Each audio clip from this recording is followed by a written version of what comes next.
মুম্বাইয়ের বিপক্ষে প্রথমে ব্যাটিং করতে নেমে রয়্যাল চ্যালেঞ্জার্স বেঙ্গালুরু নির্ধারিত 20 ওভারে 8 উইকেট হারিয়ে 196 রানের বিশাল লক্ষ্য দাঁড় করায়।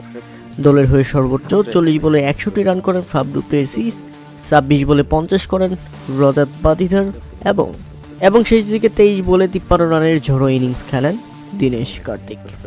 আর জবাবে ব্যাটিং করতে নেমে দুর্দান্ত শুরু করে মুম্বাইয়ের দুই ওপেনার ঈশান কিষান 34 বলেই 69, রোহিত শর্মা 24 বলে 38, মাঝখানে সূর্যকুমার যাদব কি দুর্দান্ত মাত্র 19 বলেই করেন 52। তাতে জয়ের বন্দরে সহজেই পৌঁছে যায় মুম্বাই ইন্ডিয়ান্স। শেষ দিকে দলকে ফিনিশ করেন হার্দিক পান্ডিয়া এবং তিলক ভার্মা।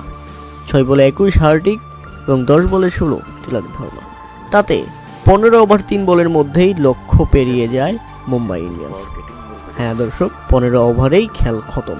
196 রানের বড় লক্ষ্য মুম্বাই ইন্ডিয়ান্স তারা করে গেছে মাত্র 15 ওভার। পুরোটা ম্যাচই ডমিনেট করে খেলেছে মুম্বাই ইন্ডিয়ান্স। তাতে তাদের ব্যাক টু ব্যাক জয় এবং তারা এক হারেই হেরে বসলো আরসিবি এবং এর আগে আরেকটি ম্যাচ সহ 6 ম্যাচের মধ্যে 5টি হেরে বসলো তারা।